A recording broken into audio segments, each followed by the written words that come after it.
यानी कि प्रयागराज में नहाने पर तमाम पुण्यों की प्राप्ति होती है और जितने पाप होते हैं उनका नाश होता है। और मौका अगर महाकुंभ का होगा तो ये पुण्य प्राप्त और ज्यादा होंगे, आपको देवताओं का आशीर्वाद आपको प्राप्त होगा। लेकिन मौका महाकुंभ का होना सबसे ज्यादा जरूरी है। और अब हम रुख करेंगे अखाड़ों का, जहां पर हम बातचीत करेंगे कई अखाड़ों में मौजूद संतों के साथ।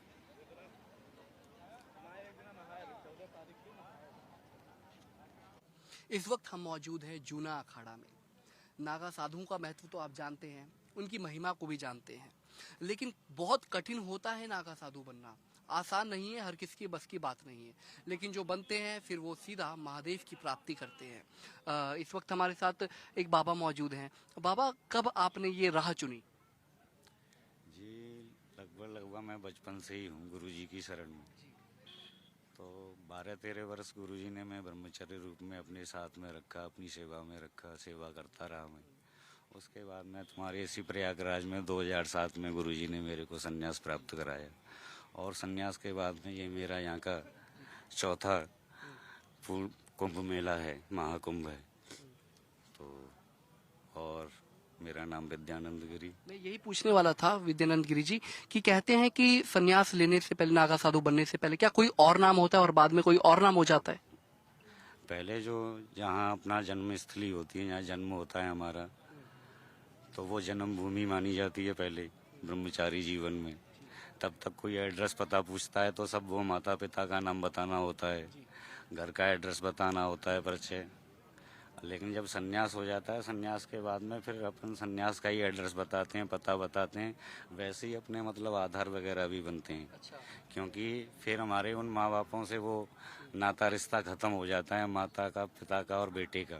तो दोबारा आधार कार्ड बनता है? तो फिर दोबारा से, क्योंकि गुरु परंपरा में आना है, इस पुरातन संस्कृति में आना है, संन्यास में अगर आना है तो गुरु से संबंध है वहाँ पर। वहाँ पे श्री गुरु दत्तात्रेय से संबंध है, आद्य गुरु शंकराचार्य जी से संबंध है। इसलिए उस पुरातन सनातन संस्कृति में आने के लिए गुरु ही हमारे माता पिता और सर्वश्रेष्ठ ज्ञान देने वाले, हमारे मार्ग प्रशस्त कराने वाले, हमारी राह दिखाने वाले, हमको भजन तप साधना सिखाने वाले, सब कुछ ज्ञान देने वाले, प्रकाश भरने वाले, अंधकार को दूर करने वाले, सब गुरु ही हैं। अब तो खैर जीवन, जब आपने नागा जीवन शुरू किया तब तो बिल्कुल जीवन बदल गया होगा। क्यों आपने ये राह चुनी? कोई कारण रहा होगा? क्या आप पहले ही जान गए थे कि नहीं मुझे परमेश्वर की प्राप्ति करनी है? कोई कारण रहा? कैसे आप आए इस नए जीवन में? बचपन में मैंने थोड़ा बहुत गुरुकुल में अध्ययन किया। कहाँ? वृंदावन में। तो आप मूल रूप से वृंदावन के हैं? नहीं, मूल रूप से वृंदावन के नहीं, अध्ययन किया वहाँ गुरुकुल में। तो वो अध्ययन करने के बाद में भी मतलब थोड़ा थोड़ा जरा गुरु कृपा हुई, कुछ सीखा, थोड़ा बहुत श्लोक सीखे और उन श्लोकों के माध्यम से कुछ गीता भागवत महापुराण पढ़ने से जो उसके लिखा हुआ है उसमें कुछ समझने की कोशिश की। तो उसका सारा सार जाना। सार जानने के बाद में मैंने सोचा सब कुछ ये अच्छा जीवन, मनुष्य जीवन लेकर के फिर उसी दरिद्रता में फंस जाना, उस माया में, संसार में फंस जाना, जिसमें मतलब वो एक बार उलझ जाए इंसान तो फिर वापसी उसमें से निकलना बड़ा मुश्किल है। सारी जिंदगी संघर्ष तो संन्यास में भी है, लेकिन वो संघर्ष एक अलग है। वो केवल अपने आप तक सीमित रह जाता है, अपने तक, अपने परिवार तक। फिर उसी में उतनी उलझने आ जाती हैं उसके जीवन में कि बाहर। तो इसलिए व्यास जी ने 18 पुराणों के बाद में श्रीमद् भागवत जी की रचना की है। तो उसमें एक श्लोक बोला है, 18 पुराणेषु व्यासस्य वचनम द्वयम परोपकाराय पुण्याय पापाय परपीडनम। तो व्यास जी ने एक श्लोक में 2 वचन बोले हैं कि परोपकाराय पुण्याय, जो दूसरों के लिए करता है, जो दूसरों की मदद करता है कष्ट में, दुख में, तो उससे बड़ा परोपकारी और पुण्यात्मा कौन है? कोई नहीं हो सकता है। तो वही सबसे बड़ा पुण्य है। और जो दूसरों को कष्ट देता है, दूसरों को तकलीफ देता है, दूसरों से मतलब अपयश का कारण बन रहा है, या दूसरों को दोष देता है कि वो तो इतना हृष्ट पुष्ट है, खा रहे हैं, पी रहे हैं, मजे ले रहे हैं, मतलब गलत करके भी, और हम अच्छा करके भी मतलब सही से नहीं रह पा रहे हैं, सही से जीवन नहीं जी पा रहे हैं। तो बाबा, जब कभी कहते हैं कि जब आपने राह चुनी तो माता पिता को निसंकोच थोड़ी दुख की प्राप्ति हुई होगी कि उन्होंने क्या कहा? नहीं, मैंने बचपन में ऐसा भी 1-2 बार हुआ कि गुस्सा में आकर के मैं एक दो बार घर से निकल लिया। कभी माँ बाप की अभी भी याद मतलब ऐसा बैराग टाइप का आया, लेकिन थोड़ी देर के लिए भाग जाता मैं। लेकिन उसके बाद में मेरे पिताजी मेरे को ढूंढने के लिए आते फिर, क्यों माता जी तो जा नहीं सकती घर से। आपकी उम्र कितनी है? तो उम्र अभी कोई खास तो नहीं है अभी, लेकिन फिर भी हम अगर उम्र बताएं तो हम तो सन्यास के हिसाब से बताते हैं। 2007 में अपना संस्कार हुआ, तो हमारी सन्यास की उम्र अभी कितनी है? 2007 से 2025 चल रहा है। तो बाबा जिस तरीके से महादेव भस्म लगाते हैं, भस्म रमाते हैं पूरे तन पर, तो क्या आपकी दिनचर्या में क्या रहता है? आप भी ऐसे ही भस्म लगाते हैं? ये भस्म है हमारा आभूषण है, श्रृंगार है। ये महादेव काशी विश्वनाथ में भी उन पे मतलब ब्राह्मण देवता की शरीर की मतलब अंतिम क्रिया की जाती है, तो उसके बाद में जो उसकी भस्म बनती है उसको महादेव पे श्रृंगार के रूप में उनको मतलब वस्त्र आभूषण सब किया जाता है, भस्म आरती की जाती है।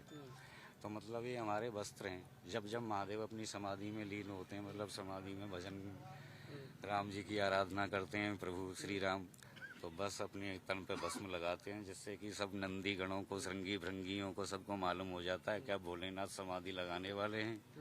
तब तक उनसे कोई छू नहीं सकता है, टच नहीं कर सकता है। मतलब जैसे कि हम विभूति लगा के बैठे हैं, हर किसी को हमको छूने का अधिकार नहीं है हमें। जिसको हम बोल दें कि हाँ स्वीकार कर दें कि हाँ छू लो, तब तो जब तक हमने विभूति लगा रखी है हमें किसी से स्पर्श नहीं करना होता है। और विभूति हमारा ये वस्त्र है। अब इसके ऊपर हमें वस्त्र पहनने का भी कोई अधिकार नहीं है, क्योंकि ये स्वयं वस्त्र है। ये हमें सर्दी से ठंड, हाँ बिल्कुल, ठंड का मौसम है, ठंड नहीं लगती? ठंड बिल्कुल नहीं लगती। अब इन वस्त्रों की आदत पड़ गई है। जैसे कपड़े का वस्त्र पहनते हैं उससे ठंडी रोकते हैं। बाबा यही है जो जी बिल्कुल यही है भस्म है। यही भस्म हाँ यही आम की लकड़ी है, पीपल अमरूद की लकड़ी है।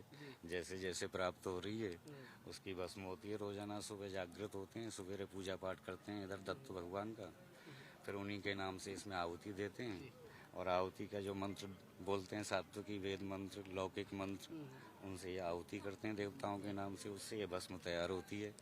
उसी को फिर कपड़े से वस्त्र में छान करके उसकी भस्म बढ़िया हो जाती है, साफ हो जाती है।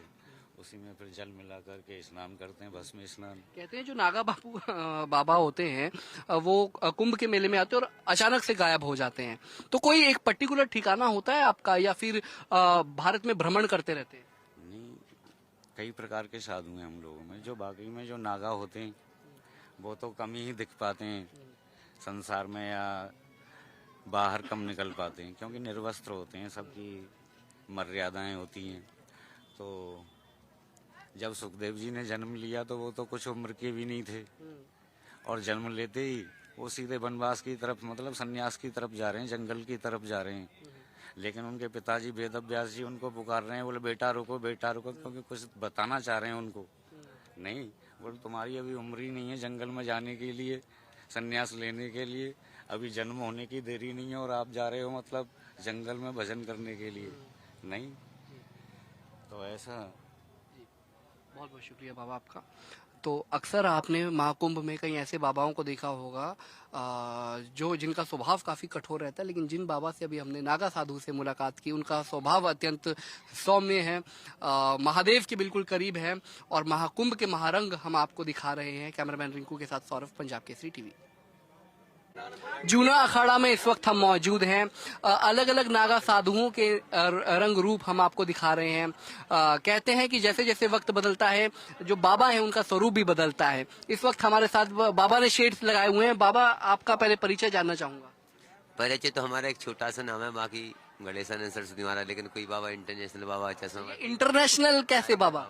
ये आप सब भक्तों को प्रेम है भाई। इंटरनेशनल बाबा तो बाबा हमारे महाकाल है, उनका जिस पे आशीर्वाद है वो कहाँ से कहाँ पहुँच जाए, है ना। ये बाबा शेड्स क्यों लगा, मतलब कहाँ से आया है ये विचार? नहीं क्या, ये मतलब मेरे भक्तों ने दिया। धुआं लग रहा था, आप बैठ रहे हैं क्या, धुआं लग रहा है आपको? आ रहा है कोई धुआं? इसके कारण लगाई, बुझ गया ना, इससे धुआं फेंकता है, इसकी एनर्जी धूल होती है। बाबा आए कहाँ से? जहाँ से तुम आए वहाँ से हम। मतलब जैसे महाकुंभ का ये आयोजन होता है तो अलग अलग जगहों से नागा साधु आते हैं और ना जाने कहाँ गुम हो जाते हैं। तो ये विचार नागा साधु बनने का कैसे आया? देखिए वो तो भगवान है। पहली बात तो नागा साधु इसमें है, इसमें 33 करोड़ देवी देवता भी क्या मालूम किस किस रूप में विवरण कर रहे हैं, उनको पहचानो।